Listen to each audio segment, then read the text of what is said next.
manoir Forrester, Brooke sait que Ridge souffre. Il dit qu'il souffre plus que tout, il se sent trahi. La Brooke qu'il connaît n'aurait jamais accepté le poste de PDG. Elle insiste sur le fait qu'elle l'a fait pour lui et qu'un jour, il le verra. Mais ils doivent se concentrer l'un sur l'autre, et sur leur destin, afin de surmonter les obstacles actuels.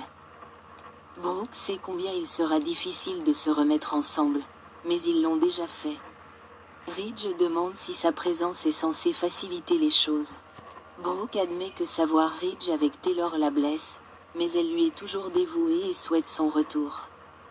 Taylor entre et dit que ce n'est pas surprenant de voir Brooke là.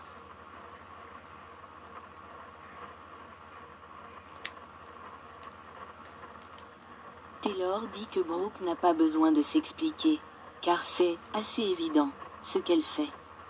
Brooke dit qu'elle est là pour voir Ridge, mais Taylor souligne que tant que Brooke soutient Hope, c'est une trahison. Brooke lui rappelle que Steffi et Zund travaillent aussi là-bas.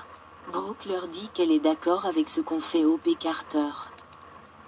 Ridge suggère que Brooke devrait peut-être partir, mais avant cela, elle lui rappelle qu'elle est son Logan, et que cela ne changera jamais.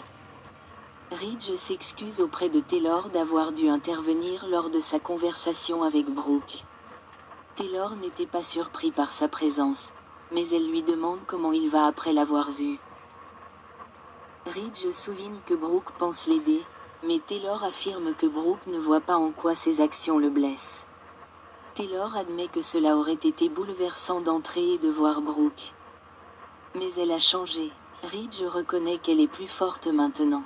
Taylor dit qu'ils ont traversé tant d'épreuves ces derniers mois. Il l'a aidée à guérir.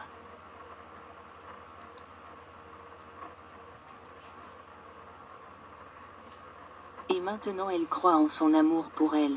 Il l'embrasse, mais lorsqu'il la serre dans ses bras, son regard est distant.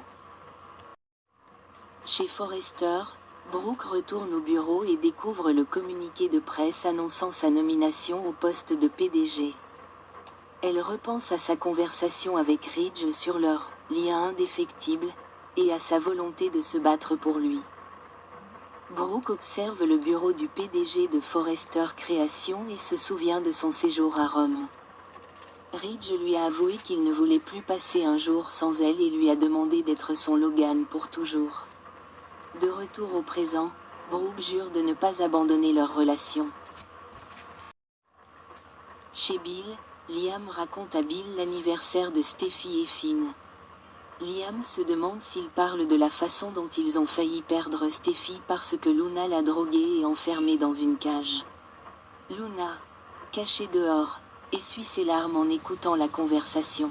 Liam dit que ce n'est un secret pour personne qu'il a eu des problèmes avec Finn par le passé. Mais il doit admettre que Finn a soutenu Steffi quand sa vie était en jeu.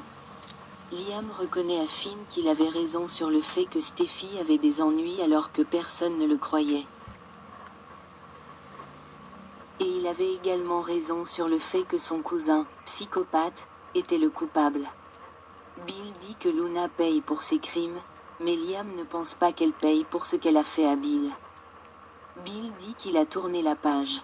Liam dit à son père qu'il n'a pas à se donner en spectacle, qu'il a le droit d'être contrarié.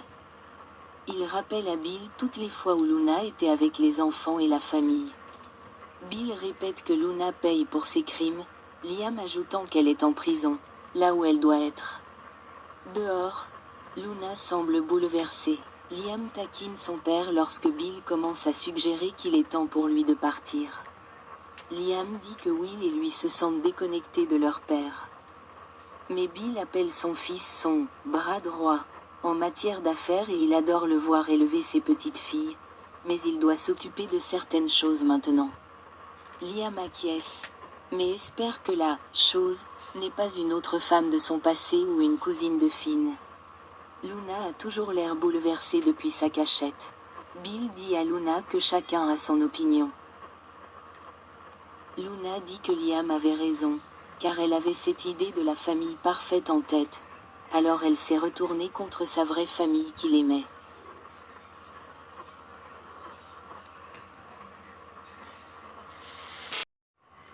À la maison de la falaise, Finn hésite à dire à Steffi ce qu'il pense.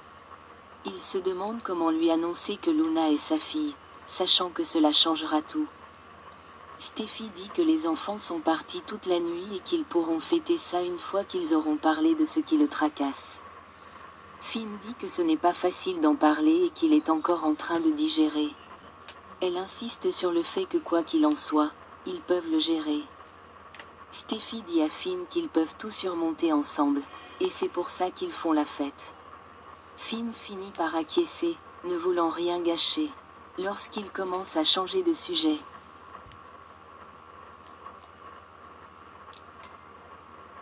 Steffi lui rappelle qu'il avait dit qu'elle devait savoir quelque chose, mais qu'il ne va pas le lui dire.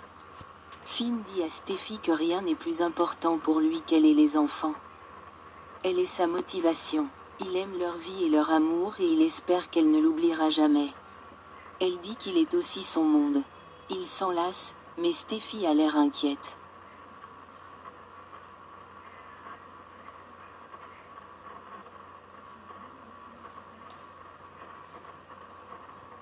Steffi dit que leur amour est une force, et elle est émerveillée de voir à quel point il les a portés à travers toutes ces épreuves.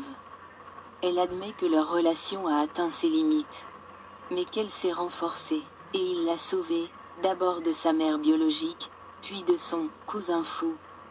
Cela contrarie Finn. Steffi lui demande ce qui ne va pas.